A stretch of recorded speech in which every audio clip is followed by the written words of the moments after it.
Ok, buenos días. Entonces iniciaremos la clase de el día de hoy, recordando un poco lo que vimos la clase anterior. em, eh, y luego daremos continuidad con el contenido de la clase de hoy. Empezaremos recordando algunos conceptos fundamentales que vimos a manera de habernos introducido en el decaimiento beta. Recuerden que este tipo de decaimiento involucra el conocimiento de una nueva fuerza en la época desconocida aún, que implicaba de que los quarks, que son los constituyentes de los nucleones dentro del núcleo, son susceptibles a interactuar con la fuerza débil y por ende de caer estos en sus pares, ¿no?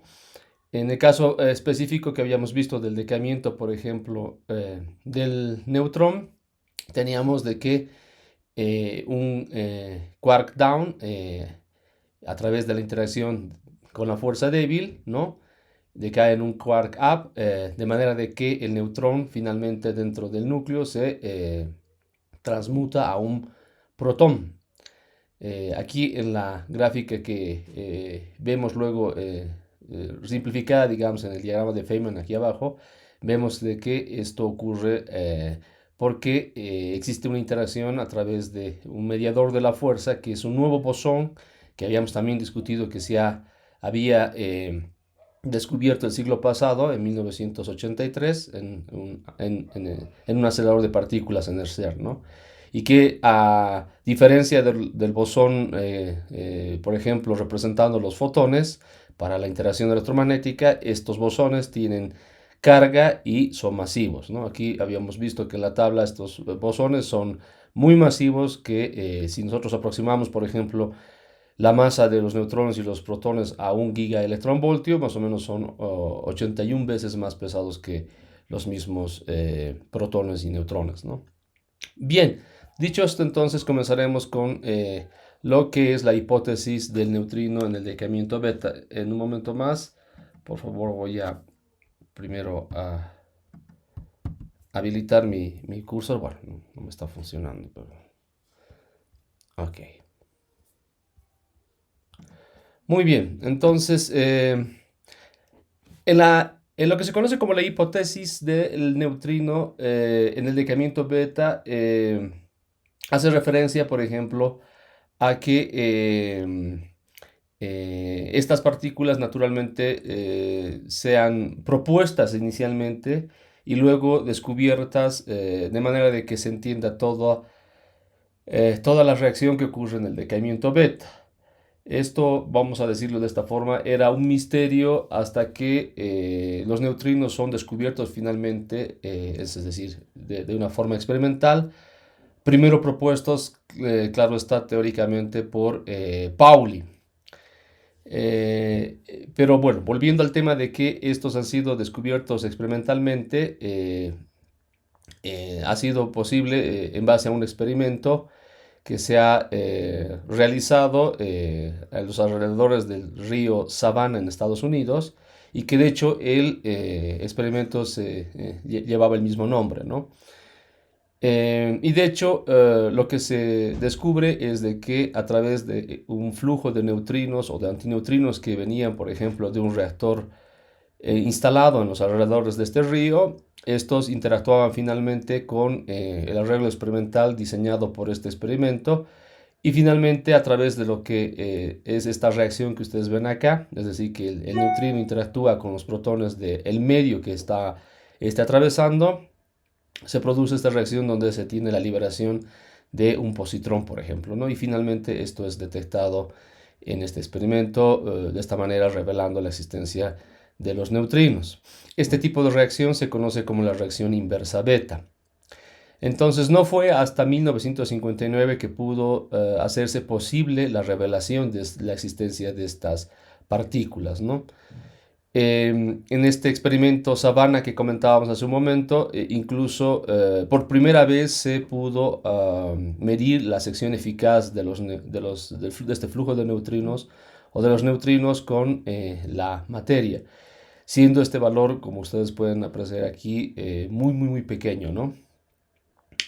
prácticamente 19 órdenes de magnitud más pequeño de lo que asociamos, ¿no? La unidad de la sección eficaz en términos de área. Recuerden bien que este es del orden de 10 a la menos 24 centímetros que eh, hacen referencia a un bar, ¿no? Entonces, debido a que esta sección eficaz es tan pequeña para los neutrinos, es difícil de que estos puedan interactuar con la materia de una manera como la hace, por ejemplo, las partículas cargadas o los mismos fotones, de hecho, ¿no? Que también podríamos incluirlos debido a que estos no tienen carga.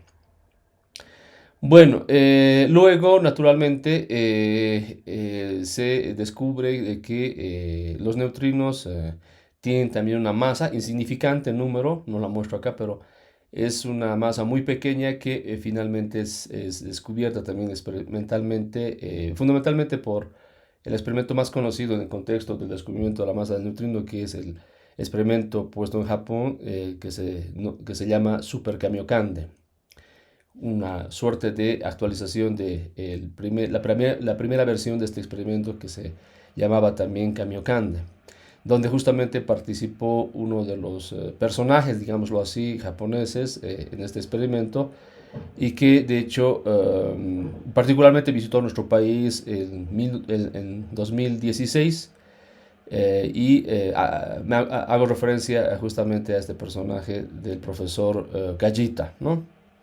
Que participó con este experimento descubriendo un fenómeno que se conoce como la oscilación de los neutrinos y que nos lleva justamente a atribuirle una masa, repito, muy pequeña, pero al final una masa, una cantidad pequeña, que es posible asociarla a este tipo de partículas.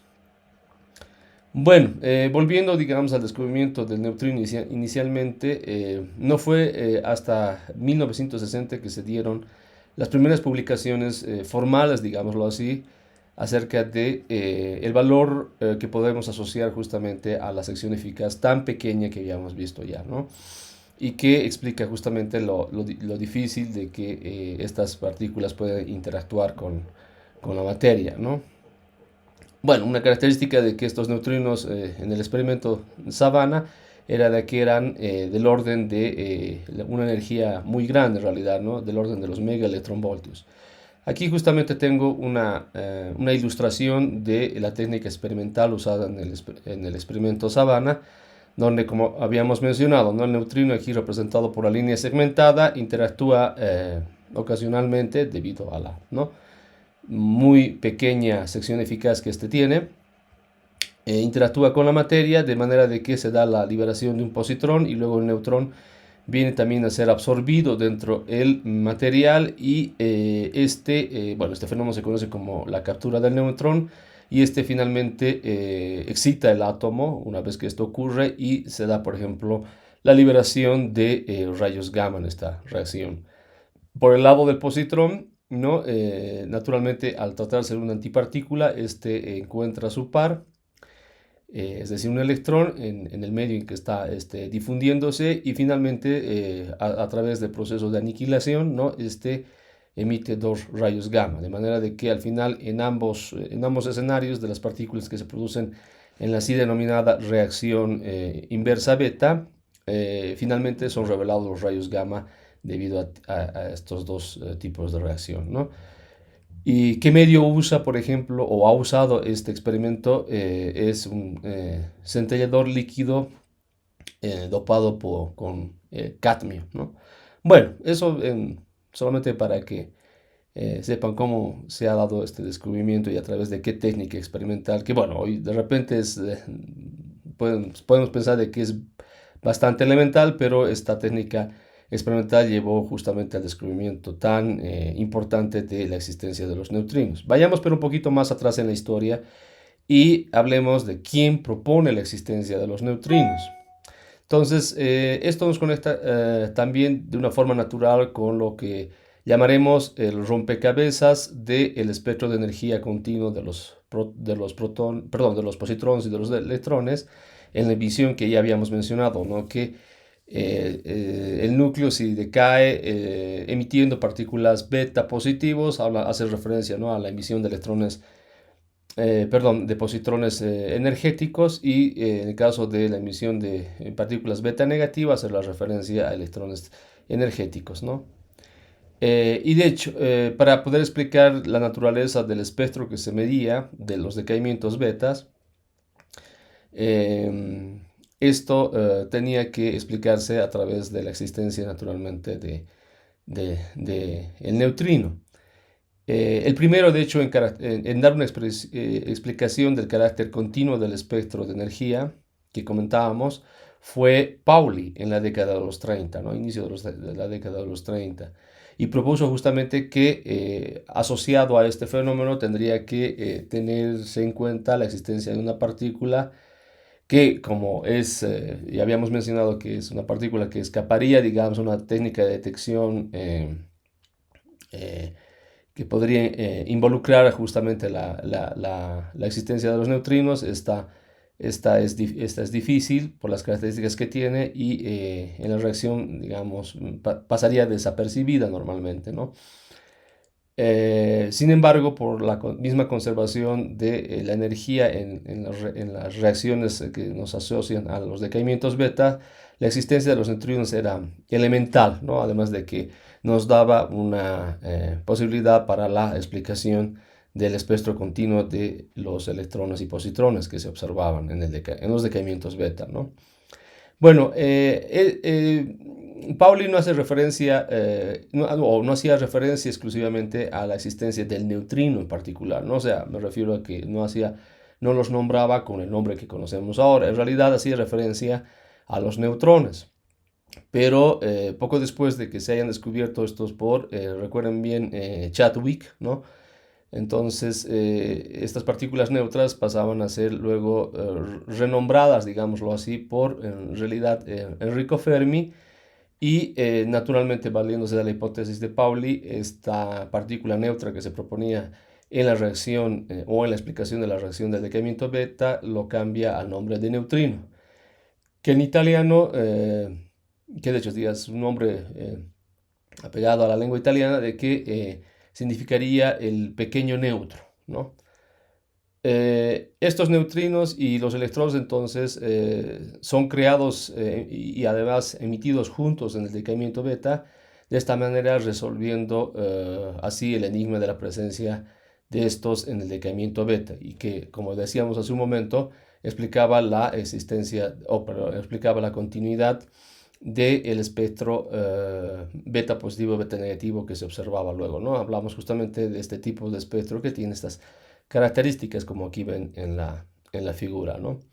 Y que nuevamente, no podía darse una explicación debido a que en la reacción faltaba justamente la inclusión de los neutrinos como tal para que toman en cuenta la conservación de el momento incluso en las transiciones cuánticas, que lo veremos más adelante, den una explicación justamente a la existencia del espectro continuo, no a la observación del espectro continuo por parte de los electrones y los positrones, ¿no? Entonces aquí tenemos a los dos personajes que dieron o que sí fueron parte, digamos, elemental en la comprensión del decaimiento beta.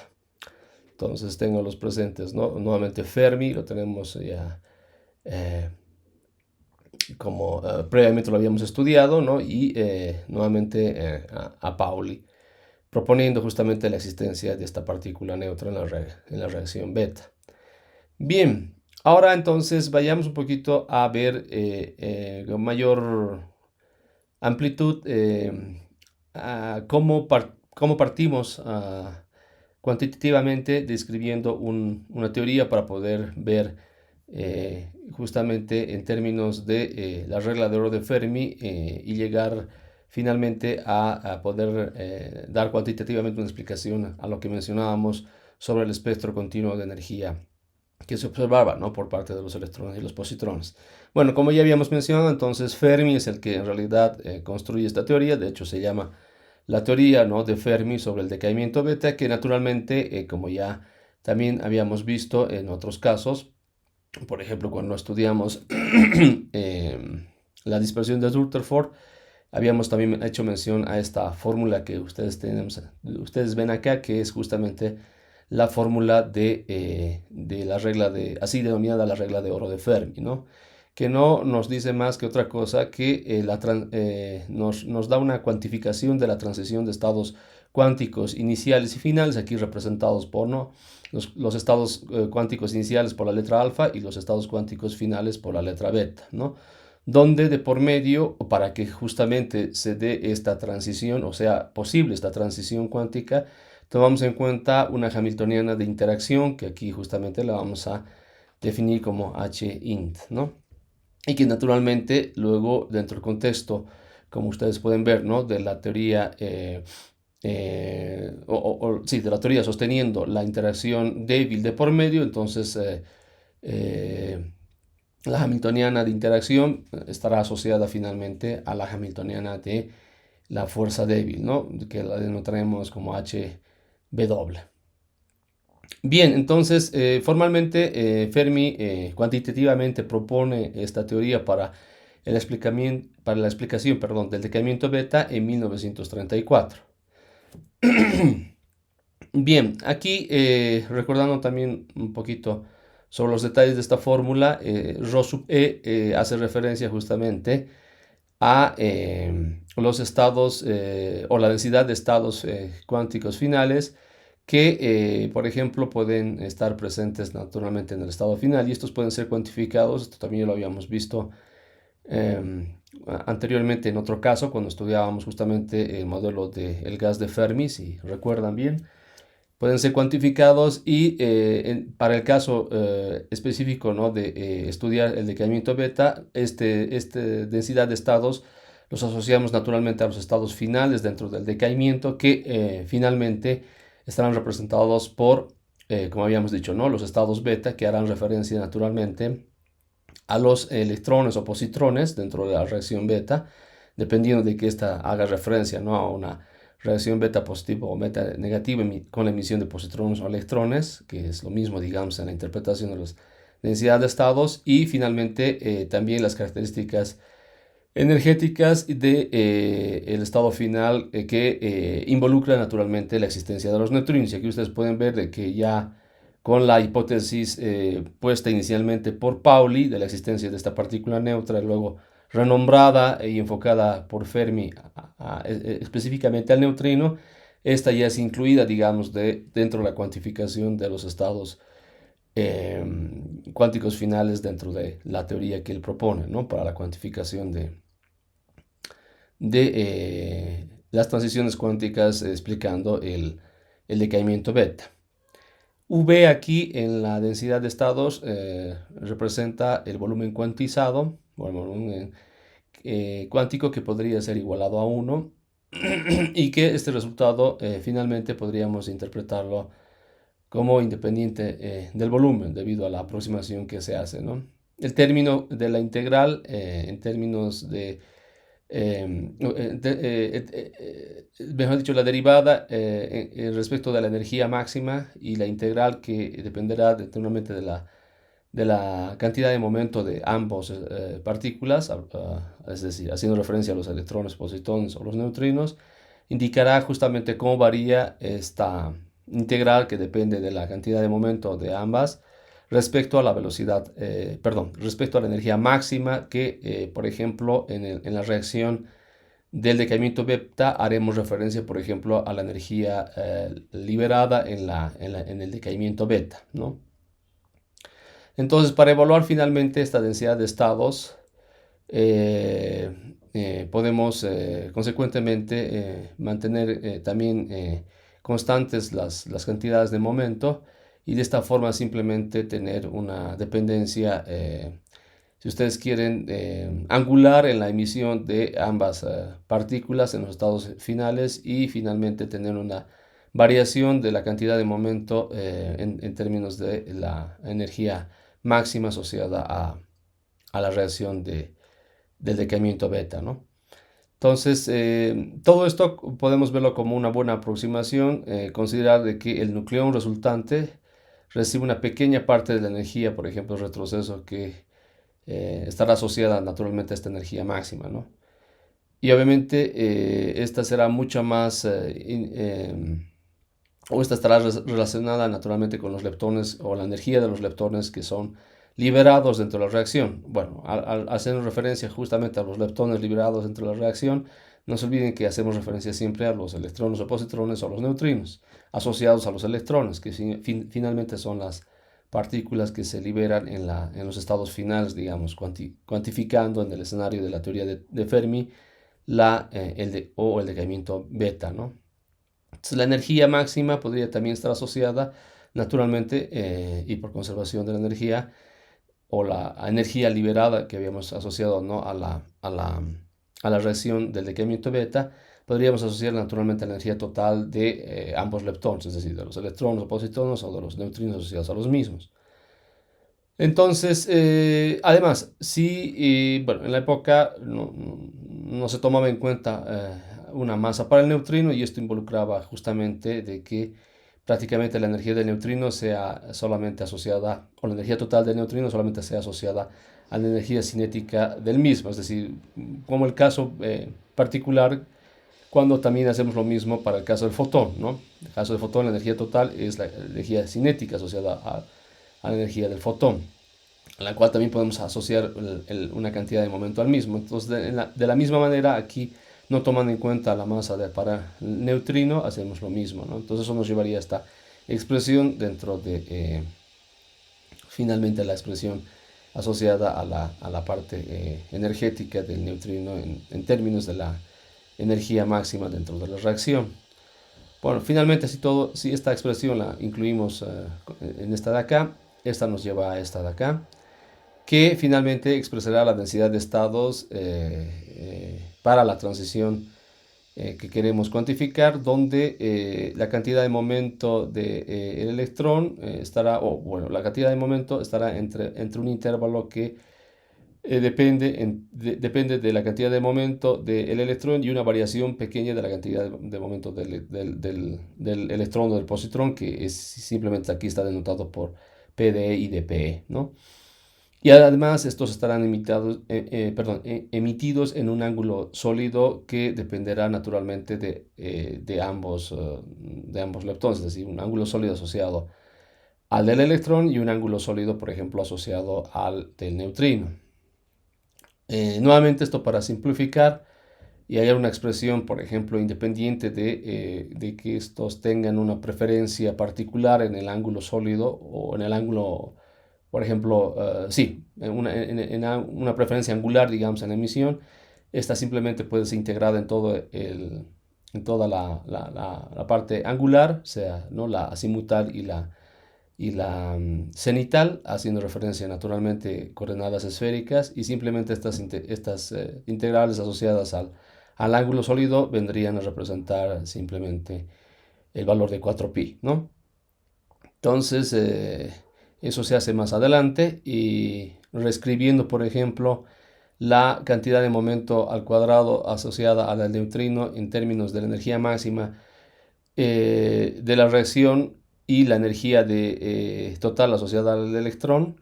Entonces podemos finalmente escribir de esta forma esta parte de la densidad de estados, y luego finalmente incluyendo esta expresión o este término de la densidad de estados dada por esta expresión de acá dentro de la expresión para la transición de los estados que habíamos finalmente mostrado al inicio. Entonces llegaríamos a esta expresión que ustedes tienen acá, donde naturalmente aquí ya podemos ver o podemos denotar, ¿sí?, cómo estamos representando los estados iniciales de los estados finales, donde nuevamente tenemos, por ejemplo, la emisión de un neutrón, ¿no?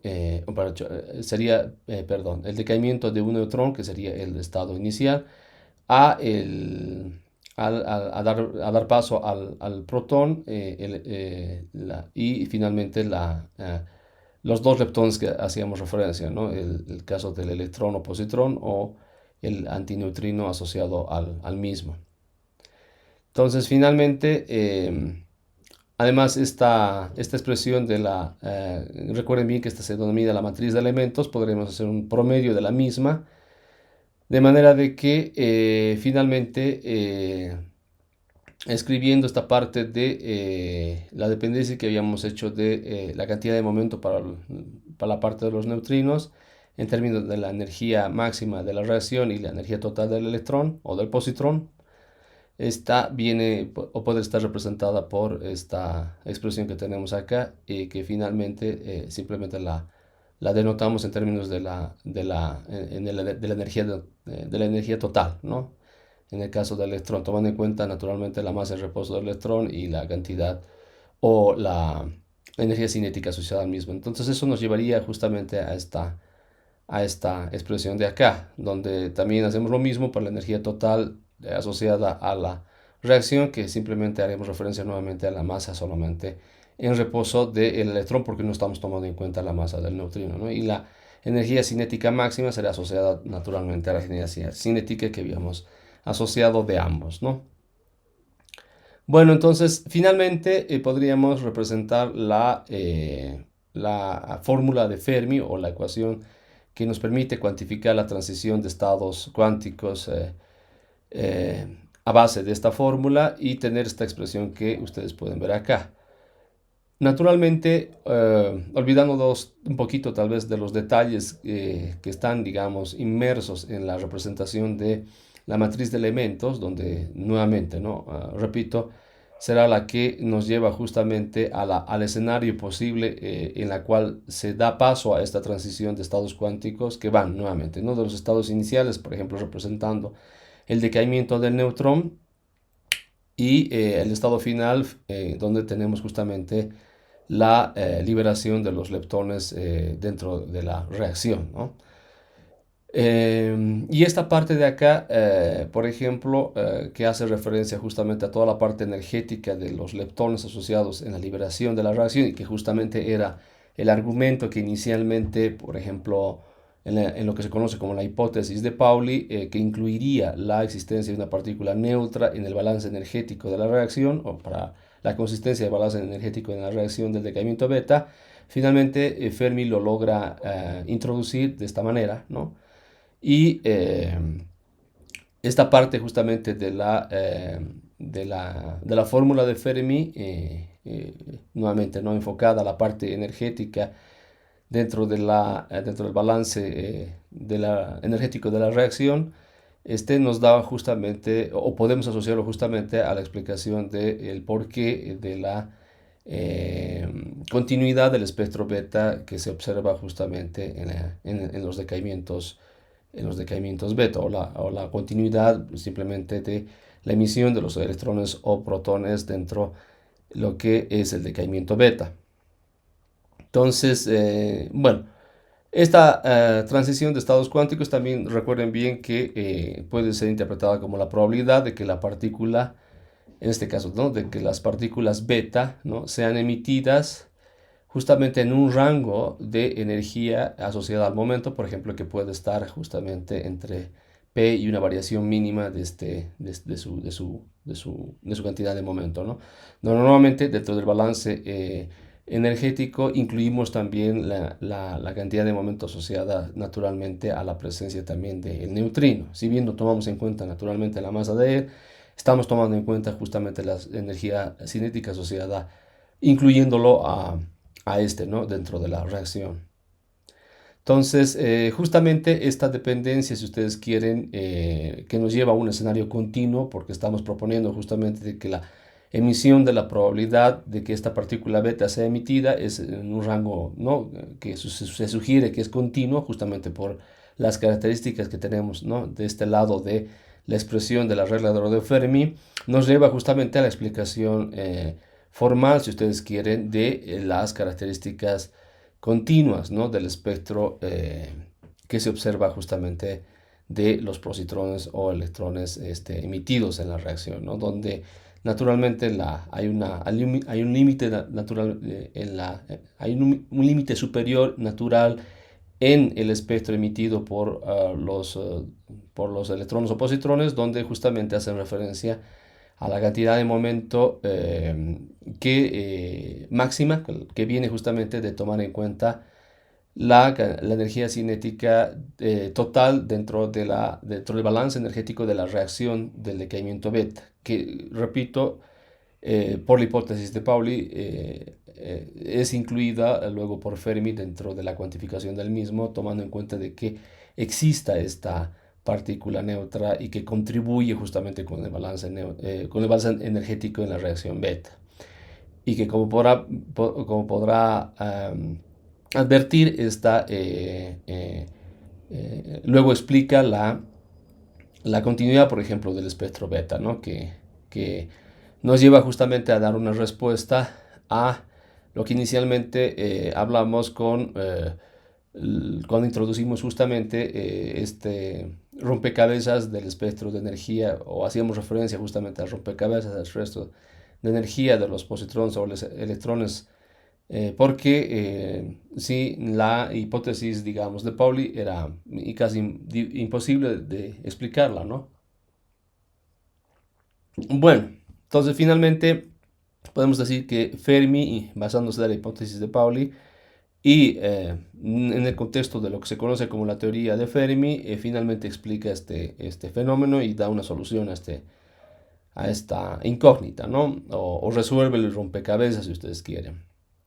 Y esto es lo que lo lleva justamente a tener una parte fundamental, digamos, dentro de la historia de todo este desarrollo teórico que explica el decaimiento beta.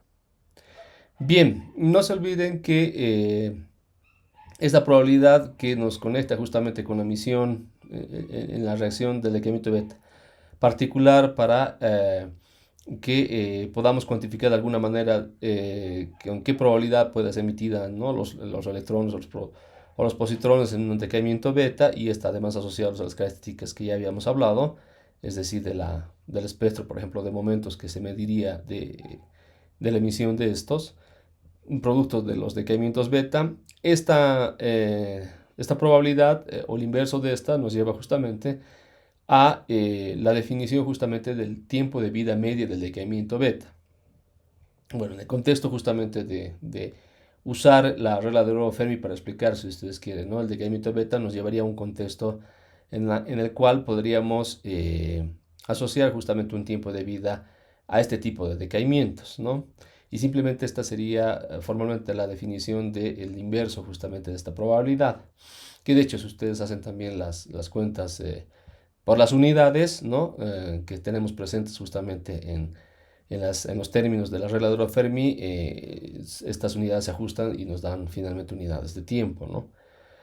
Bien, entonces aquí justamente lo representamos matemáticamente lo que acabo de decir en palabras, ¿no? Entonces el inverso o la probabilidad podría ser entendida como el inverso del tiempo de vida media asociado al decaimiento, o simplemente el tiempo de vida media asociado al decaimiento beta es el inverso de esta probabilidad o esta transición de estados cuánticos, ¿no? Que nos conectan con la fórmula de Fermi. Ahora, si hacemos igual otras consideraciones, por ejemplo, dentro de esta expresión, haciendo de que la energía máxima asociada naturalmente al balance energético de la energía total en la cual contribuyen la reacción beta tanto los electrones o positrones, los neutrinos asociados a los mismos, y las tomamos en cuenta que son más o menos o los aproximamos que fundamentalmente nos centramos en la energía cinética asociada al mismo. Entonces, finalmente, esta parte de la integral podemos escribirla de esta forma y evaluar justamente para una cantidad de momento asociada únicamente a la cantidad de momento asociada a la energía cinética de la reacción, y hallar directamente o evaluar directamente esta integral, ¿no? La cual nos llevaría justamente a esta expresión que tenemos acá, donde tenemos una dependencia directa de la energía de la reacción elevado a la quinta, por ejemplo, ¿no? Que es típico justamente dentro de, si ustedes quieren, la cuantificación em, para, para el cálculo del tiempo de vida media asociado a este tipo de decaimiento, ¿no? Beta. Entonces, finalmente estoy introduciendo nuevamente la expresión del arreglador de Fermi. Nos quedaría de esta manera la expresión, ¿no? Con la evaluación de la integral que acabamos de mencionar. Ahora, esto es muy importante. de esta expresión que llegamos acá para la cuantificación del tiempo de vida media, se introduce lo que igual históricamente se conoce como la constante de acoplamiento de Fermi. ¿De qué manera? Nosotros si reescribimos esta ecuación de esta manera, ¿no? Donde simplemente un poquito ordenando aquí las constantes además incluyendo este G sub f dentro de la expresión de la regla de oro de Fermi, o la que acabamos de llegar, digamos, hasta este punto de acá. Y además también reescribimos la matriz de elementos promedio en términos de esta M acá resumida. En un momento más voy a explicar de por qué. Y finalmente esta parte la dejamos de esta manera. Entonces esto nos lleva justamente a poder incluir dentro de la definición explícita de esta expresión en particular que tenemos acá, la cual está elevada al cuadrado, nos permite incluir lo que significa esta G sub f, que será justamente la así denominada constante de acoplamiento de Fermi. Ahora voy a explicarles un poco los detalles de qué significa este tema. Resulta de que si ustedes mantienen esta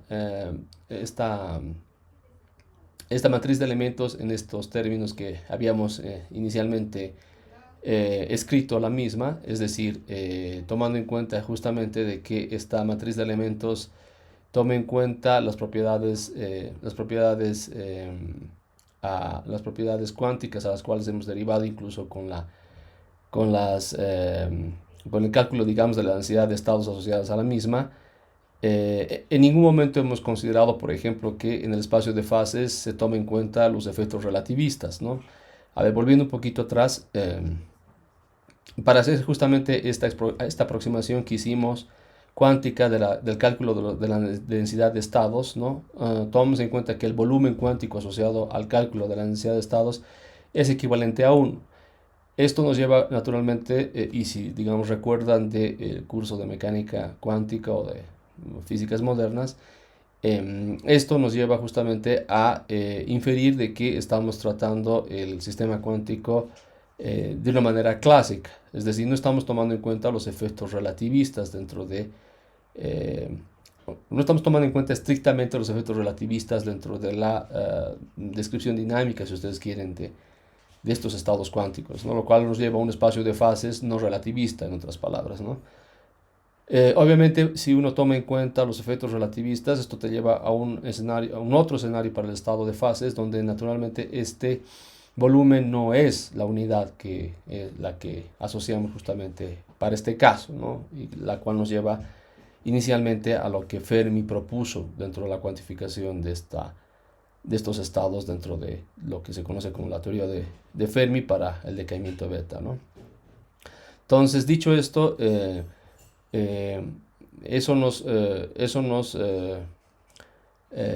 digamos, eso nos permite escribir de esta manera la matriz de elementos, no tomando en cuenta los efectos relativistas. ¿Qué pasa cuando tomamos los efectos relativistas? Esta se transforma por la literatura, normalmente siendo conservador, manteniendo esta letra M, que nos lleva justamente a la definición de una matriz de elementos en la cual se incluye un espacio de fases relativista, ¿sí?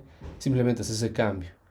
Entonces, si ustedes quieren verlo de otra manera, esta fórmula de Fermi estaría incluyendo, digamos, los efectos relativistas dentro de la interpretación de la matriz de elementos. Simplemente ese es el cambio que hago acá. Bueno, y lo hago porque naturalmente esto me va a llevar a, sin ir mucho en los detalles, ¿no? de cómo cambia la matriz de elementos, simplemente, digamos, tal vez exhibiendo el factor importante que nos permite cambiar, ¿no? de esta expresión a esta. El objetivo final es justamente incluir la constante de acoplamiento de Fermi, que es muy importante, como les decía hace un momento, ¿no? Y que, obviamente, un poquito vayamos hacia el final de esta parte, les voy a explicar por qué es tan importante, ¿no? Bien, entonces, de esta suposición que hacemos, entonces, además donde la matriz de elementos que incluye un espacio de fases relativistas, la tomamos más o menos 1, que es lo que también hizo Fermi en su propuesta donde deriva justamente a la constante de acoplamiento que lleva su nombre. Eso finalmente nos permite tener una expresión para la constante de acoplamiento, esta G sub f, ¿no?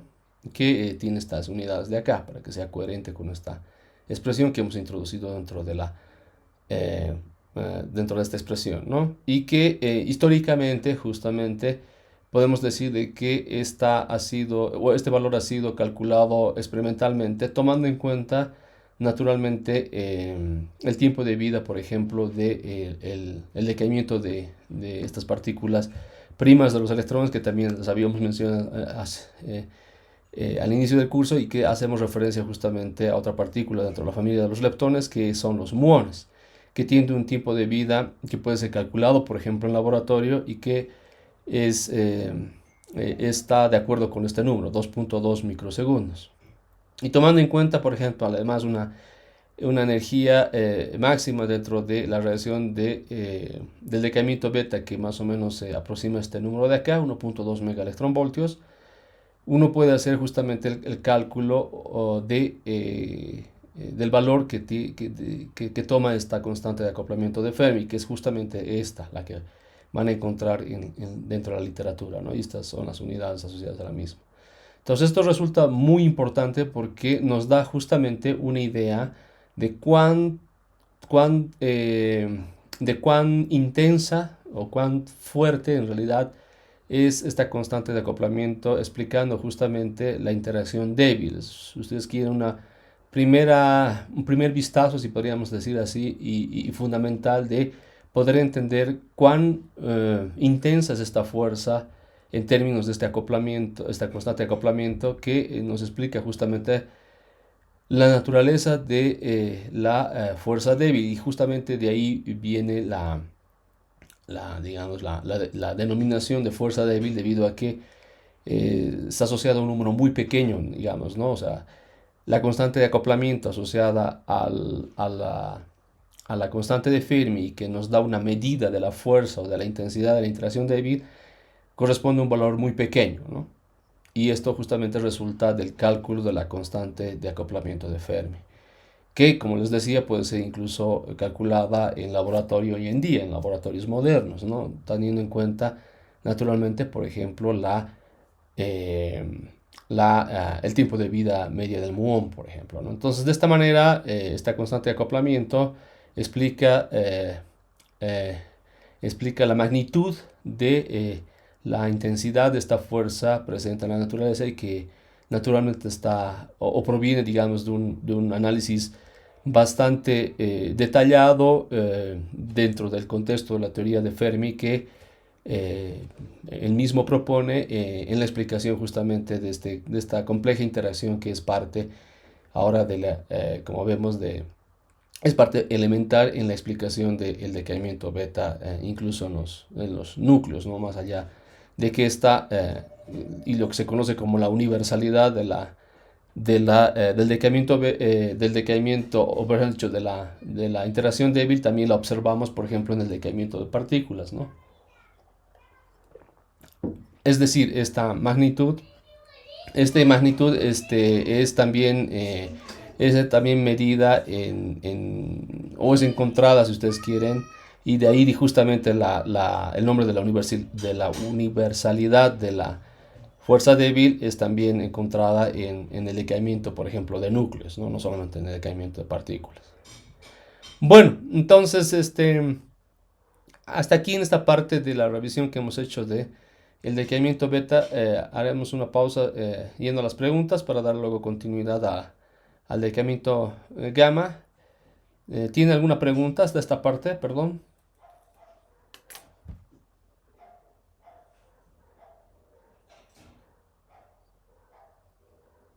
Hola, hola, ¿me están escuchando?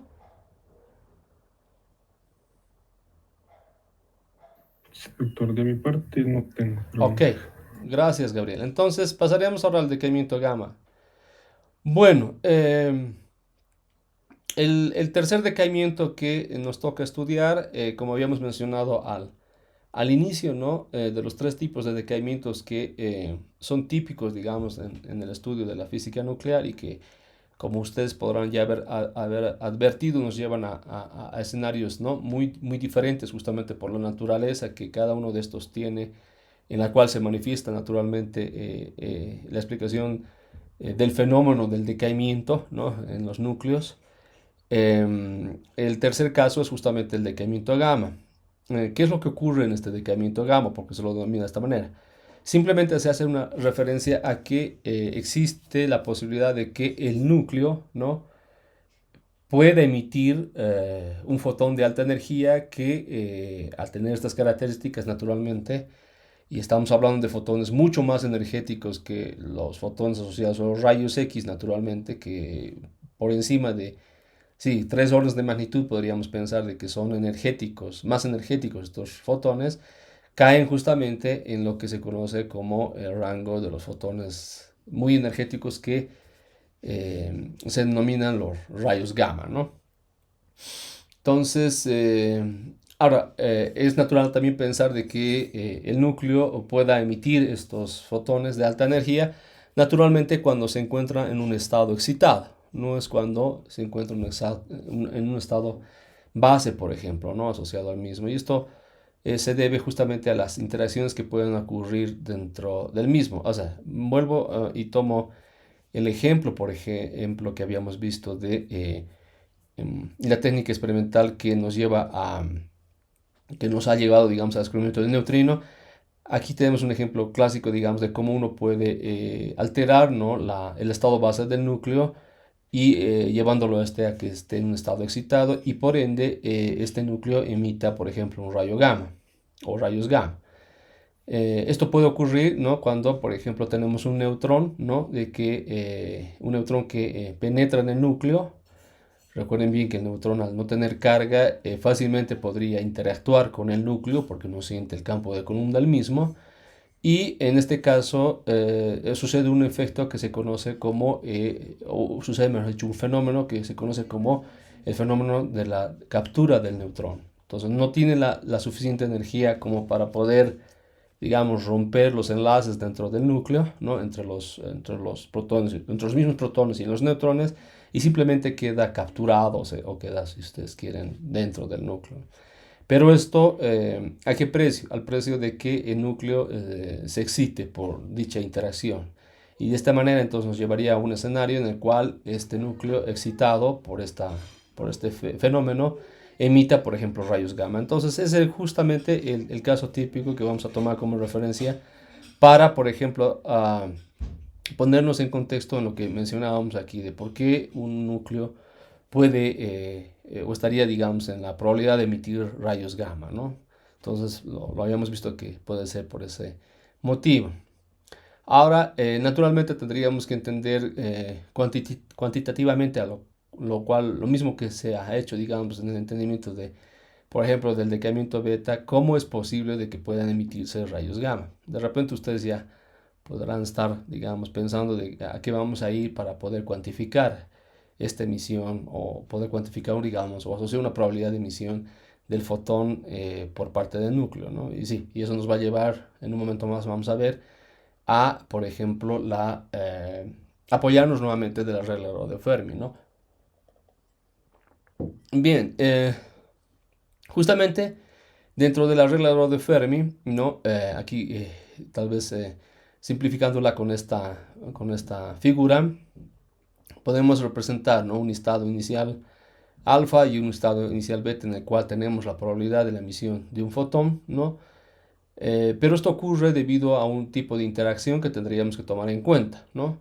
A un tipo de interacción que nos llevaría justamente a este salto o esta transición de tres estados cuánticos que nos llevaría nuevamente a poder calcular una probabilidad de emisión de fotones por parte del núcleo excitado en este contexto, ¿no? Y esa interacción naturalmente es la interacción electromagnética, ¿no? ¿Por qué podemos asociar la interacción electromagnética dentro del núcleo? Bueno, esto creo que ya no es más una incógnita, ¿no? Es decir, sabemos bien que la interacción electromagnética está presente a la escala nuclear porque naturalmente tenemos partículas cargadas que son parte, ¿no?, de la estructura nuclear.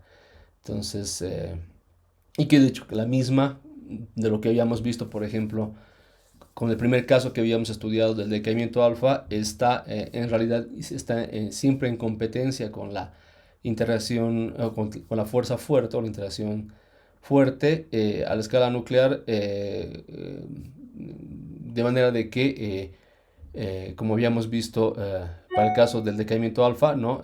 A medida que el núcleo se va haciendo más grande, va dominando la interacción electromagnética sobre la interacción nuclear, de manera que provoque que ciertos núcleos grandes o muy grandes sean inestables y puedan fragmentarse, ¿no? En lo que nos lleva al escenario del decaimiento alfa.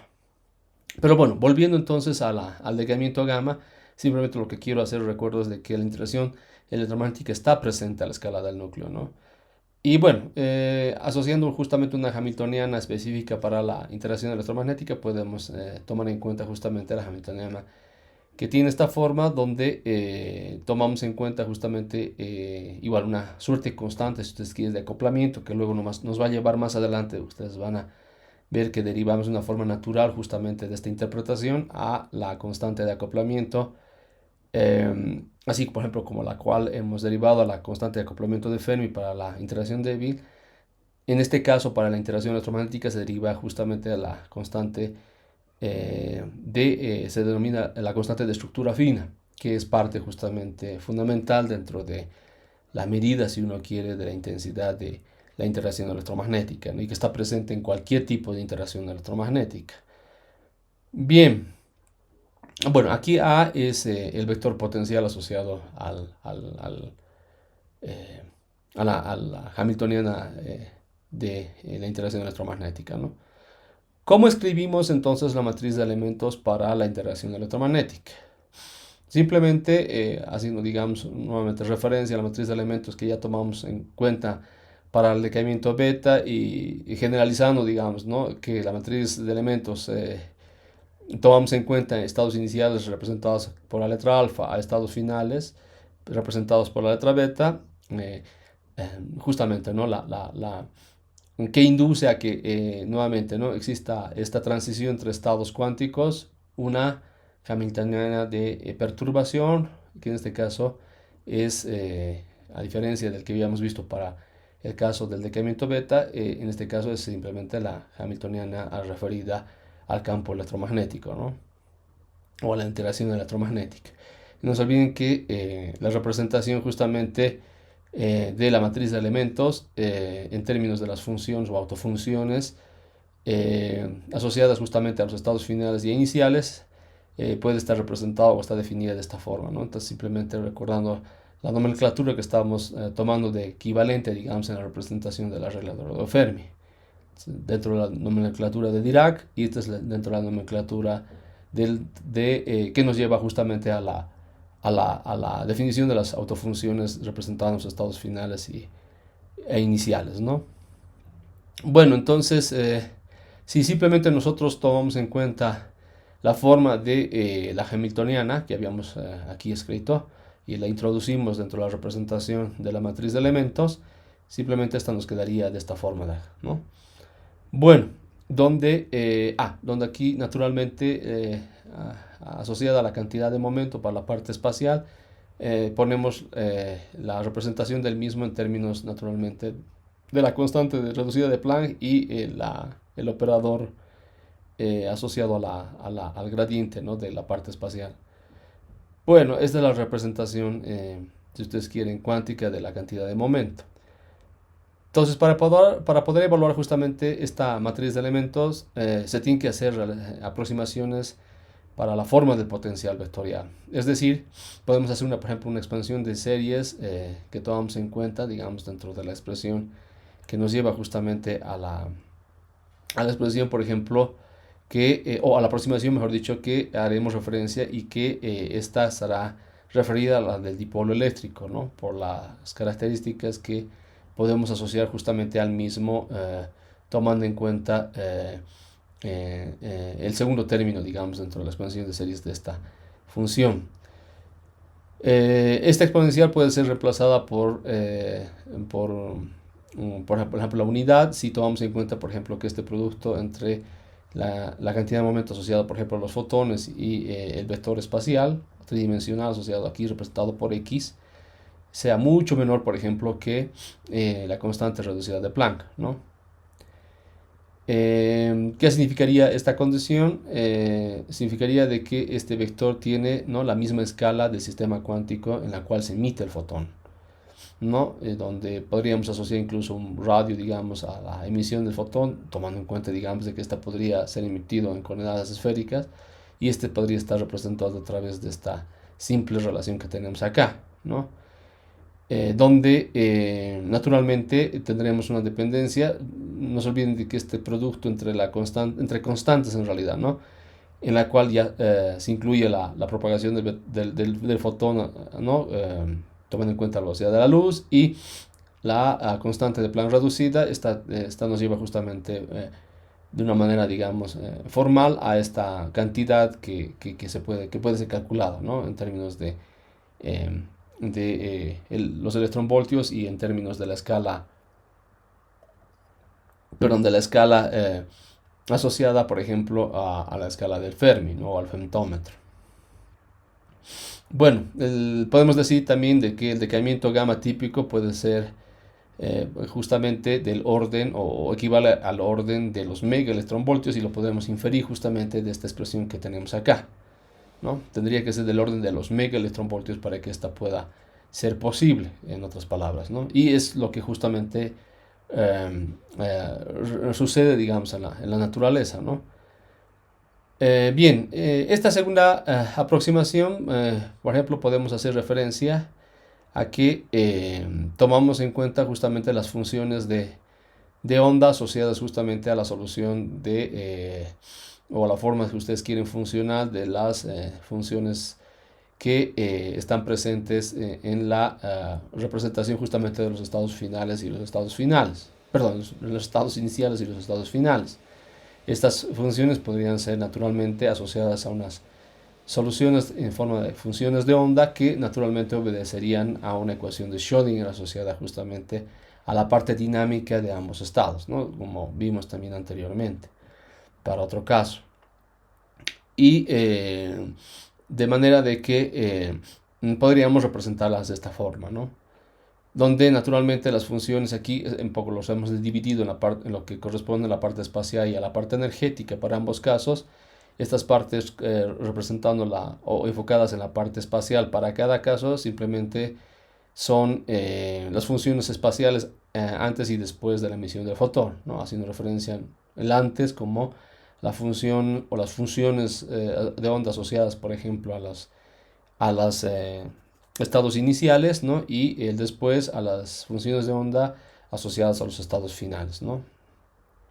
Bien, entonces si introducimos todo esto dentro de ya la expresión para la regla de orden Fermi, tomando en cuenta naturalmente estas consideraciones que estamos haciendo a la matriz de elementos, finalmente podemos escribir de esta manera la matriz de elementos y tomar en cuenta justamente las condiciones que habíamos tomado en cuenta con las funciones, ¿no?, representando los estados iniciales y los estados finales.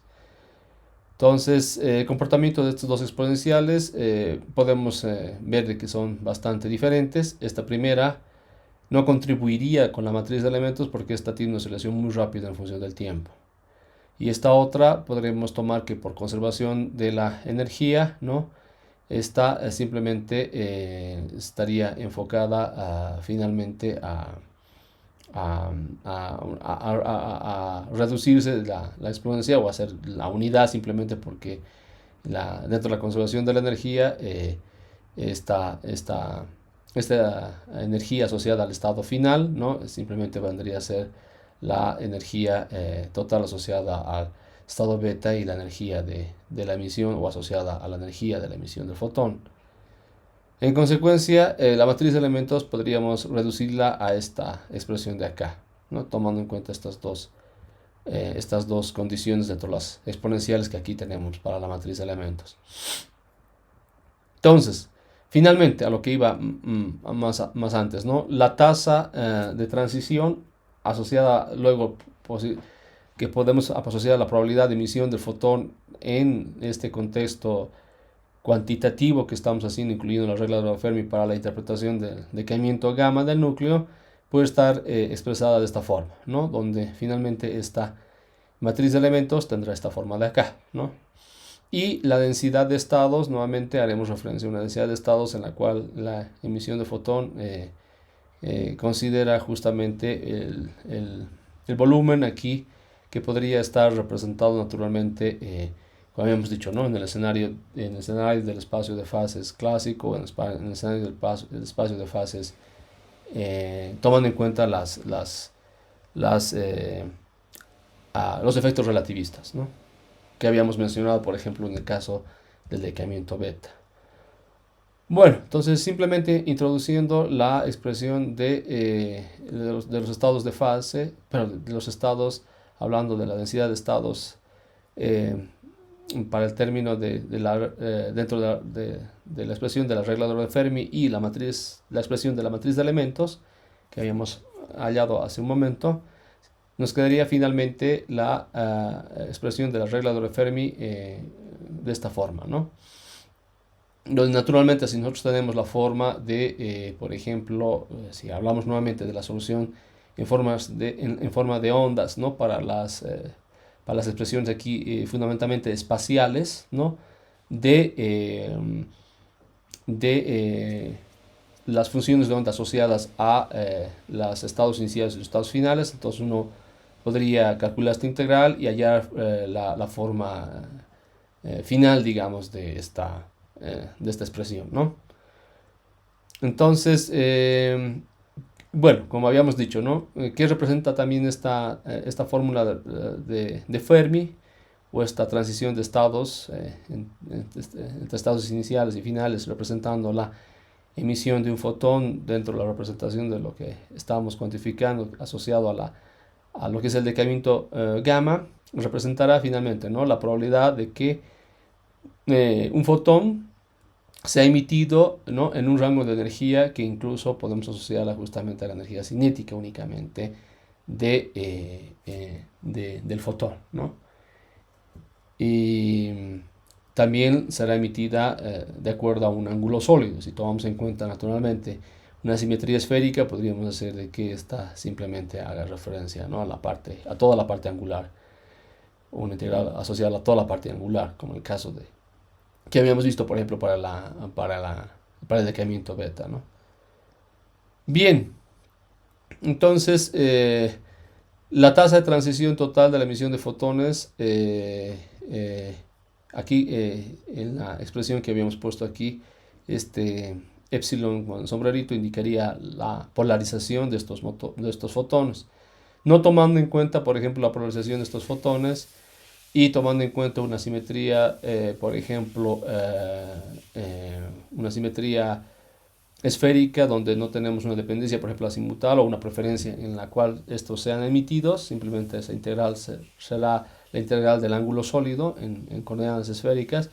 Entonces, finalmente, en nuestra expresión podremos reducirla a esta de acá, ¿no? Nuevamente, donde esta expresión de acá no toman en cuenta la polarización, como decía, de los fotones, vendría simplemente a estar representada por la matriz de elementos o esta integral que depende únicamente de la forma funcional de la parte espacial de lo que vendría, por ejemplo, a representar las soluciones de onda en la representación de cada uno de estos estados iniciales y finales, ¿no?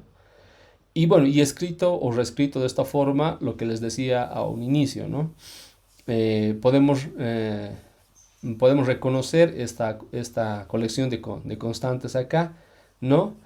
Que incluye la carga de electrón naturalmente y que específicamente se hace referencia a la constante alfa, denotada de esta manera muy convencionalmente por la literatura, y esta se denomina justamente la constante de estructura fina, que, como habíamos mencionado, ¿no? Más antes, esta mide la fuerza de la interacción o la intensidad de la interacción electromagnética que ocurre entre una partícula cargada y un fotón, por ejemplo, ¿no? Entonces, esta constante de estructura fina, también si ustedes lo llevan, por ejemplo, a un escenario en el cual se estudia, por ejemplo, las transiciones o en el modelo incluso del mismo átomo, vemos de que esta constante también resulta presente, ¿no? Y resulta presente porque podríamos pensar, ¿no? Al igual que, digamos, en lo que habíamos definido como la universalidad de la interacción débil, donde se mantiene igual esta constante del acoplamiento de Fermi en todos los procesos que involucran decaimientos. Para el caso de la interacción electromagnética, en todo proceso donde ocurre o donde se involucra la interacción electromagnética, siempre esta constante va a estar presente, porque es la constante de acoplamiento que mide de alguna manera, podríamos decir, ¿no? la intensidad de la fuerza electromagnética para el caso de la interacción electromagnética, ¿no? Bien, bueno, con esto entonces terminaríamos de estudiar los tres tipos de interacciones que nos llevan justamente, bueno, los dos tipos de interacciones que hemos estudiado en los casos del decaimiento beta y el decaimiento gamma, y el caso particular, que en realidad es el primer caso que hemos estudiado, que nos lleva más que todo a un escenario donde tenemos un desbalance, ¿no? De las dos interacciones presentes en el núcleo y que nos lleva justamente a una fragmentación espontánea que se asocia al así denominado decaimiento alfa, donde se da la liberación justamente de un núcleo de helio, ¿no? Conocido como la partícula alfa. Bien, ¿tienen alguna pregunta de esta última parte del decaimiento gamma?